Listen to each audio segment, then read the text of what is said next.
Kepala jemaat menumpangkan tangan kepada anak-anak sekolah minggu. Biar kiranya Tuhan, Engkau perlengkapi mereka dengan kuat kuasa-Mu, menjamah mereka Tuhan, agar senantiasa mereka punya pertumbuhan yang benar di dalam Tuhan. Mereka dijauhkan dari segala pergaulan yang salah, yang buruk, yang keliru. Dan kami mohon Bapa, biar urapan Tuhan terjadi buat anak-anak sekolah minggu. Pulang dengan guru-guru yang akan mengajar dengan urapan spesial dari Tuhan. Hikmat otoritas yang baru Tuhan kerjakan bagi setiap guru yang akan melayani anak-anak sekolah minggu. Dan kepada kami semua yang siap mendengar kebenaran-Mu, kiranya Tuhan pula yang akan memberikan kami kekuatan untuk menangkap kebenaran, sehingga kami jadi pelaku firman yang setia kepada Tuhan. Segala pekerjaan kuasa kegelapan hancurkan, patahkan dalam nama Tuhan Yesus Kristus. Terima kasih Bapa, kami siap menyambut kebenaran firman Tuhan, dan anak-anak sekolah minggu akan dengar akan kebenaran firman melalui guru sekolah minggu yang mengajar. Kami siap untuk melayani Tuhan. Haleluya. Amin. Amin Tuhan. Shalom semuanya. Apa kabar? Saya percaya semua kita hari ini spesial dan terus mengalami pengalaman-pengalaman yang indah dengan Tuhan. Tema firman Tuhan hari ini yaitu Tuhan tahu bahasa tetesan air mata kita. Amin. Bahasa tetesan air mata saja Tuhan tahu. Saya percaya walaupun orang di sekeliling kita tidak tahu, tetapi bahasa tetesan air mata kita dilihat oleh Tuhan. Dan saya percaya Tuhan pedulikan semua apa yang kita sampaikan di hadapan Tuhan. Makanya ada pujian yang mengatakan begini, ya, ke Bapak Medi. Saya percaya firman Tuhan, pujian ini menguatkan hati kita. Tuhan Yesus setia, Dia sahabat kita, ya. Tuhan Yesus setia, amin. Dia sahabat kita dalam segala susahku.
Ibadah yang mengamuk. Kita mungkin menghadapi keadaan tiada harap, tetapi yang saya tahu bahwa Tuhan itu begitu setia. Dia mendengar bahasa tetesan air mata kita. Itulah tema kita pada pagi hari ini. Silakan saudara buka bersama dengan saya di dalam 2 Raja-Raja 2 Raja-Raja pasal 20 ayat 1 sampai dengan ayat yang ke-7. 2 Raja-Raja pasal 20 ayat yang pertama, sampai dengan ayat yang ke-7. Saya membaca ayat ganjil, saudara ayat genap. Pada hari-hari itu, Hizkia jatuh sakit dan hampir mati. Lalu datanglah Nabi Yesaya bin Amos dan berkata kepadanya, "Beginilah firman Tuhan, sampaikanlah pesan terakhir kepada keluargamu, sebab engkau akan mati dan tidak akan sembuh lagi." Silakan ayat 2.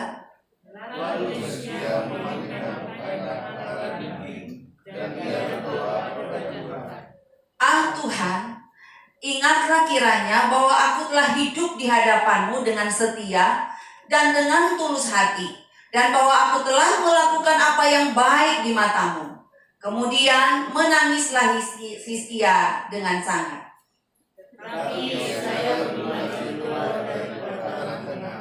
Tiba-tiba datanglah firman Tuhan kepadanya, "Baliklah dan katakanlah kepada Hizkia, raja umatku, beginilah firman Tuhan Allah Daud bapa leluhurmu.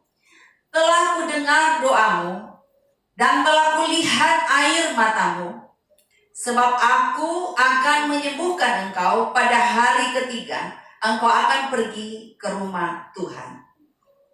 Aku akan memperpanjang hidupmu 15 tahun lagi, dan aku akan melepaskan engkau dan kota ini dari tangan raja Asyur.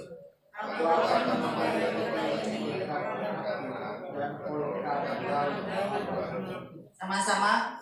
Kemudian berkatalah Yesaya, "Ambillah sebuah kue ara." Lalu orang mengambilnya dan ditaruh pada bara itu, maka sembuhlah ia.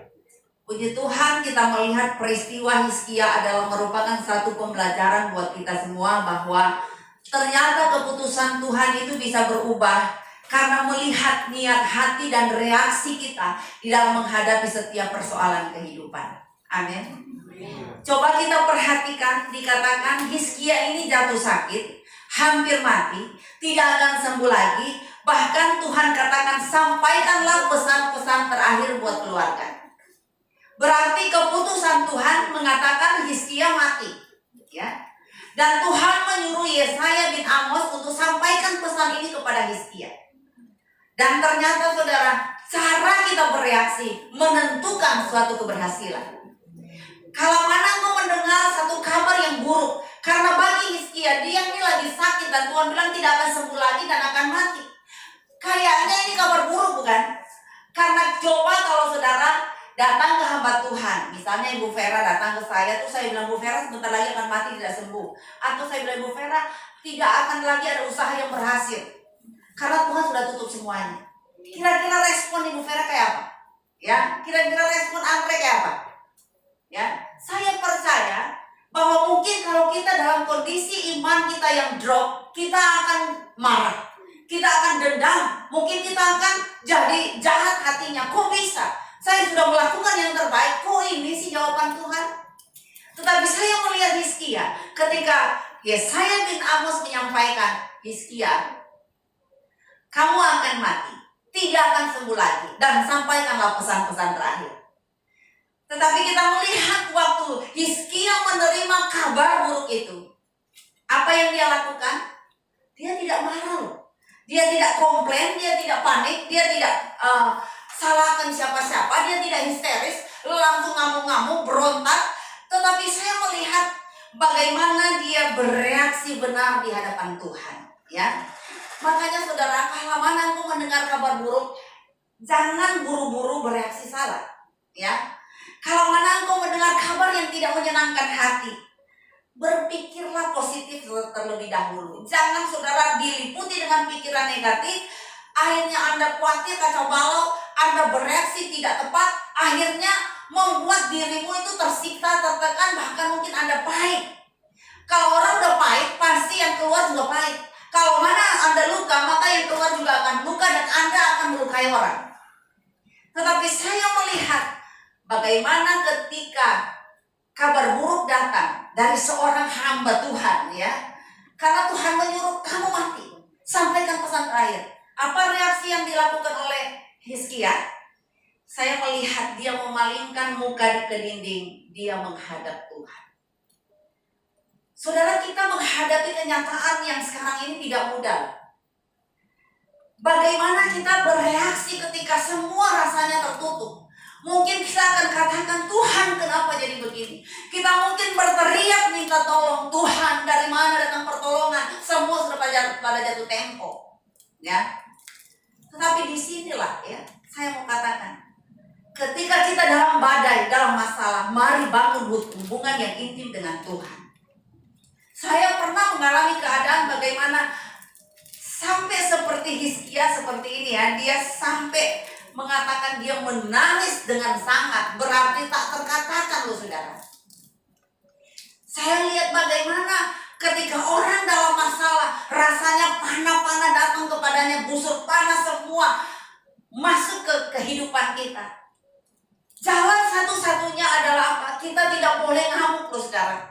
Kalau itu bagian yang harus kita lewati dalam perjalanan kehidupan, katakan segala perkara dapat kutanggung bersama dengan Tuhan. Minta kekuatan dari Tuhan. Kalau mana Anda tidak sanggup, Anda tidak mampu, mungkin Anda menghadapi keadaan disudutkan, dikhianati, dibicarakan, dihancurkan. Nggak usah ngamuk saudara, nggak usah buru-buru panik, kambing hitamkan orang, nggak usah saudara. Tetapi mari engkau sujud, datang berdoa di hadapan Tuhan. Karena salah satu cara untuk Anda bisa terbangun, terbangkit adalah ketika engkau berlutut di kaki Tuhan. Amin. Kita meminta pertolongan kepada siapa? Manusia terbatas adanya. Kadang-kadang kita curhat pun akhirnya kita disalahkan. Tetapi saudara, saya ketika menghadapi masalah-masalah yang pelik dalam kehidupan, ya, ketika anak-anak ini barusan, ya, wah rasanya seperti itu, ya. Saya melihat pengeluaran Darren, ya, wah masuk universitas yang baru. Saya cuma bisa nangis di hadapan Tuhan loh. Setelah Darren, tiba-tiba lagi anak satu, ya, Devon, Mami, SPP 16.200.000 nih 2 bulan. Waduh, mau nangis sama siapa saudara, ya? Apakah saya akan nyanyi pulangkan saja aku pada ibuku atau ayahku, ya? Enggak bakal, ya saudara, saya mendapatkan jawaban, ya.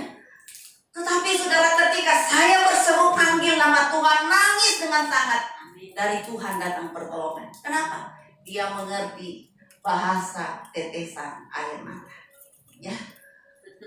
Setelah Devon, ya, masuk lagi pada anak yang ketiga, masuk SMA, ya. Wah, Devta ini masuk SMA ini luar biasa saudara, ya. Puluhan juta juga saudara. Tetapi saya cuma bisa berkata, Tuhan yang berikan kekuatan, Tuhan yang berikan kesanggupan. Karena dari Tuhan datang pertolongan. Saudara, saya tahu bahwa hanya Tuhan yang sangat mengerti bahasa tetesan air mata, ya. Kita nggak usah mau komplain-komplain sama Tuhan, kok aku. Tetapi ketika Tuhan izinkan, saudara harus hadapi badai dalam kehidupan. Mari seperti Hizkia, ayat 3, menangislah Hizkia dengan sangat, ya. Tangismu akan meluluhkan hati Tuhan. Ingat, ketika engkau menangis, tetesan air matamu pasti dipedulikan oleh Tuhan. Amin. Tuhan lihat kesetiaanmu, Tuhan lihat ketulusan hatimu, Tuhan melihat ketaatanmu di hadapan Tuhan. Ingat baik-baik saudara, satu benih bisa menghasilkan satu pohon yang rindang. Tetesan air matamu itu adalah benih untuk Anda bisa melihat mujizat-mujizat yang besar bersama dengan Tuhan. Saya percaya seorang mama itu adalah pahlawan dalam keluarga, amin. Saya tahu persis di sini ada mama-mama, ya. Yang paling tua di sini ada Ibu Sinta dan juga ada mamanya Bu Lili, ya. Saya percaya saudara, mereka sedang berdoa bukan mendoakan diri pribadi lagi, tetapi yang didoakan banyak. anak menantu ya putu-putu, ya cucu-cucu, betul? Karena saya percaya mereka hidup bukan sekedar mereka hidup untuk dirinya sendiri. Tapi saya percaya mamanya Ibu Lili selalu berdoa, Tuhan berkati usaha Ibu Lili, berkati usaha Andre, ya, berkati Ibu Fani, berkati semuanya. Saya percaya loh saudara, bahasa tetesan air mata seorang mama diperhatikan, dipedulikan oleh Tuhan. Kadang-kala yang kita doakan cuek, nggak doa gitu loh, ya. Tetapi seorang mama selalu jadi pahlawan dalam keluarga. Amin. Ya, kadang-kala kita berjuang mati-matian berdoa untuk anak-anak kita, sementara anak-anak kita santai, men. Haleluya. Tapi gak apa-apa, doa orang benar besar kuasa. Kalau mana engkau diperhadapkan dengan masalah, engkau disudutkan, gak usah maki-maki, gak usah marah, ya, gak usah kepahitan, gak usah dendam. Karena saya percaya ada Tuhan yang melihat. Karena kalau kita nih manusia kalau disakiti maunya nyerang balik. Amin. Ya. Maunya karena disakiti dendam, maunya kita kalau bisa dengan kekuatan kita lawan. Saudara, itu tidak akan menyelesaikan masalah. Yang terjadi adalah Tuhan bilang, jangan membalas kejahatan dengan kejahatan, tetapi apa? Kalahkan dengan kebaikan hati. Ketika engkau berlaku baik, ketika engkau bereaksi baik, ketika engkau bereaksi benar, maka Tuhan akan bukakan pintu-pintu berkat untuk saudara. Jangan khawatir, yang memerintahkan berkat di dalam hidup kita bukan siapa-siapa loh. Tapi Tuhan katakan, Tuhan akan perintahkan berkatnya dicurahkan di dalam perbendaharaan. Dan mari saudara, Tuhan akan curahkan kalau dia mendapati posisi kita ini hatinya baik. Kalau kita hati jahat, gak bakal saudara Anda diberkati oleh Tuhan, ya. Kalau posisi Anda diuji, Anda ngamuk, marah, kambing hitamkan orang lain, Anda tidak diberkati. Tetapi ketika Anda justru mendoakan penjahat, mendoakan musuhmu, malah engkau tambah diberkati berlipat-lipat kali ganda. Amin. Jadi tidak usah Anda iri hati dengan penjahat, tidak usah Anda iri hati kepada orang berdosa. Anda perhatikan hatimu di hadapan Tuhan. Perhatikan hidupmu tetap berkenan di hadapan Tuhan. Bu Hesti sudah mengampuni berkali-kali, tapi disakiti berkali-kali. Saya bilang jangan kalah. Ketika engkau disakiti, mari tetap ampuni berkali-kali, supaya berkali-kali engkau diberkati oleh Tuhan. Amin. Kalau engkau stop untuk memberkati, mengampuni, maka Tuhan juga, ya saya bilang berkatmu juga seret. Karena apa? Kalau hatimu udah pulih, kalau hatimu disakiti gak terganggu lagi, ketika musuhmu bereaksi menyakiti saudara, Anda tidak tersakiti, itu baru hebat. Amin. Katakan di kanan kiri, walaupun Anda sakiti, aku tidak terganggu. Amin. Ya, karena apa? Saya sudah bukan pada level dimana mau pahit, ya, mau jadi penjahat, karena saya sudah diubahkan oleh Tuhan. Kalau hatimu sudah diubahkan oleh Tuhan, mau disakiti kayak apa, Anda tetap tersenyum. Ya, kalau Anda punya hati yang sudah diubahkan oleh Tuhan, mau dibicarakan orang, mau dihancurkan orang, gak terganggu. Karena hidupmu bukan tergantung pada orang. Anda makan bukan karena dikasih orang, tetapi Anda makan karena Tuhan menyediakan makananmu secukupnya setiap hari. Amin. Makanya saudara, kalau Anda mungkin sakit, diagnosa dokter menakutkan, menegangkan, membuat Anda hatinya terganggu, gak usah takut saudara. Pemilik kehidupan kita adalah Tuhan. Kalau ada yang sakit di dalam diri kita, sampaikanlah isi hatimu di hadapan Tuhan, ya. Dan Tuhan akan bertindak segera untuk menolong saudara. Coba lihat Hizkia. Selain dia memalingkan muka ke dinding menghadap Tuhan, dia membangun hubungan yang intim dengan Tuhan. Ketika dia dengar ada hal yang buruk, yang tidak menyenangkan, tidak enak di kuping, coba saudara perhatikan, dia itu ambil kesempatan untuk berdoa di hadapan Tuhan. Saudara jangan main-main ya, doa bisa mengubah segalanya. Iman sebesar biji sesawi bisa memindahkan gunung. Jadi saudara, ketika engkau berdoa hari ini, engkau harus yakin bahwa doamu pasti didengar oleh Tuhan. Ketika engkau berdoa, mungkin tidak mungkin bagimu sekarang ini, ya. Masa sih Tuhan bicara seperti ini? dapatkah saya menerima berkat spesial dari Tuhan di masa pandemi seperti ini? Saya katakan, doa orang benar besar kuasanya. Saya pernah mendoakan Ibu Lili ini di masa corona, ini tahun. Malah Tuhan bilang, engkau akan mendapatkan aset lagi untuk perluasan pekerjaan. Saudara, padahal hati saya berkata, masa sih di masa corona? Ya, orang biasanya jual aset. Tetapi saya melihat orang benar selalu diberikan kejutan dari Tuhan. Justru di masa sukar, orang benar akan mekar. Amin.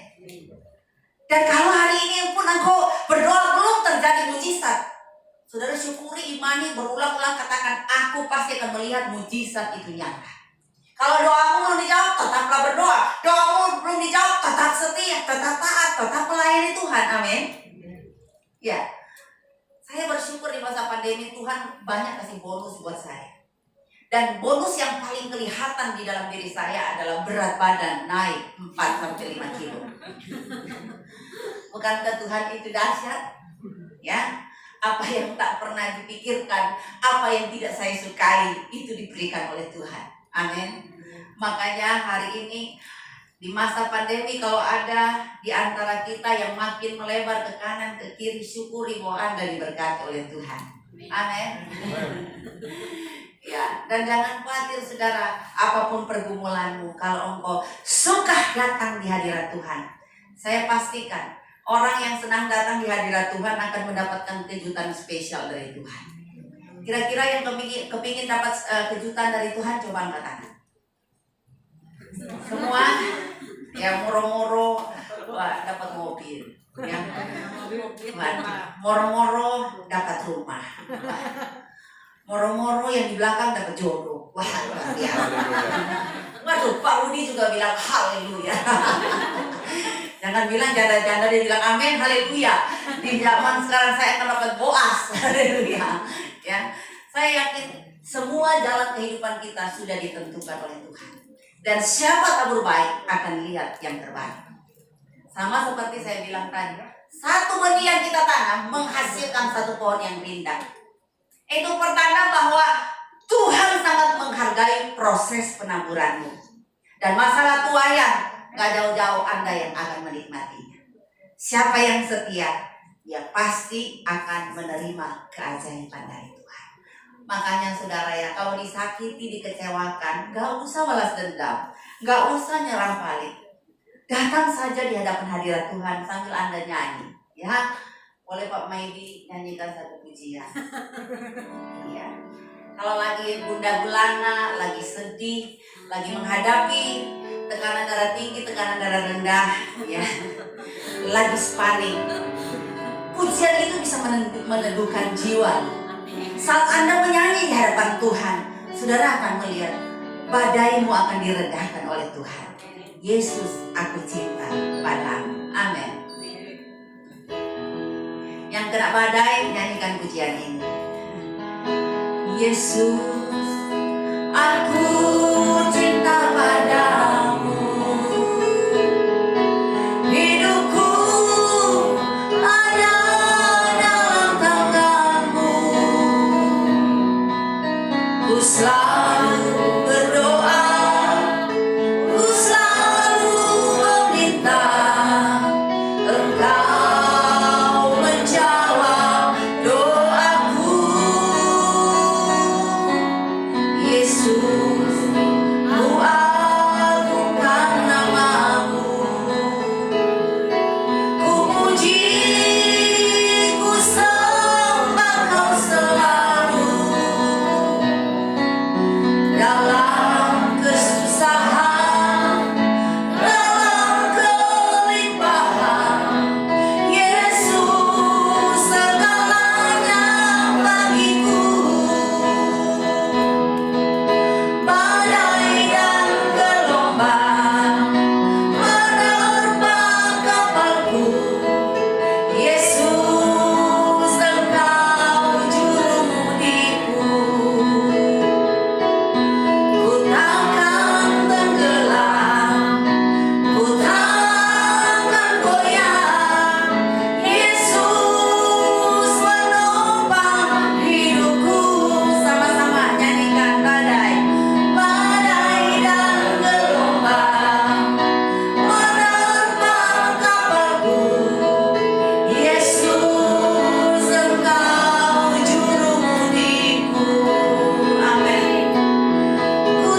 Ingat, Yesus selalu jadi jurumudi kita.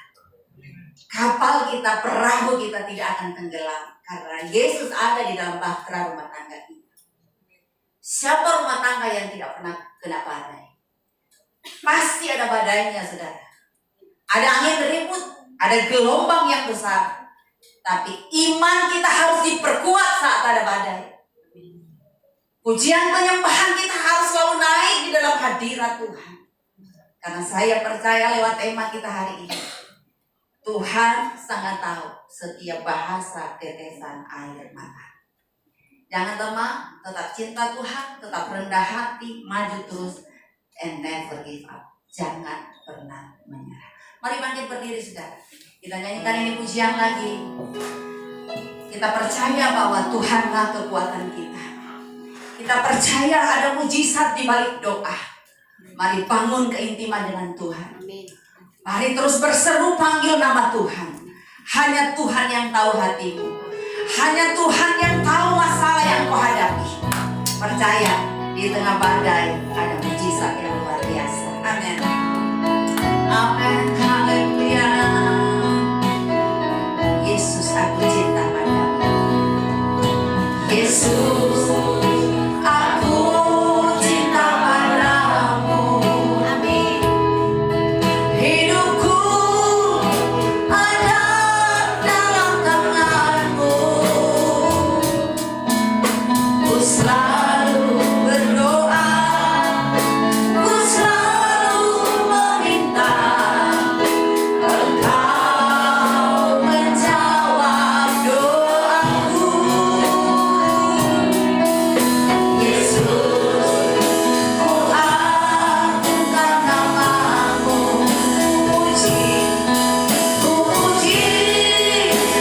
sembah Kau selalu. Amin. Dalam kesusahan, dalam kelimpahan, Yesus segalanya bagiku. Badai dan gelombang, menerpa kapalku. Yesus, Engkau jurumudiku. Ku takkan tenggelam, ku takkan goyah. Yesus menopang hidupku. Bapak Ibu yang dikasihi oleh Tuhan, firman Tuhan telah berbicara kepada kita hari ini. Ketika Hizkia berdoa, maka ada perpanjangan umur 15 tahun lagi Tuhan percayakan. Ini satu angka yang sangat fantastis. Orang yang hampir mati bisa diperpanjang umurnya sampai 15 tahun lagi. Artinya Tuhan selalu punya cara yang ajaib untuk menolong kita. Kalau mana ada badai, mari tetap syukuri akan keberadaan. Saya percaya engkau tidak akan tenggelam di tengah badai, tapi justru engkau akan lihat mujizat di tengah badai. Mari katakan, Yesus, aku cinta padamu. Amin. Yesus, aku cinta padamu. Hidupku ada dalam tanganmu. Amin. Ku selalu berdoa, ku selalu meminta, Engkau menjawab doaku.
silakan maju ke depan. Saya akan mendoakan saudara. Dan Bapak Gembala yang akan memimpin pujian dan penyembahan. Badai dan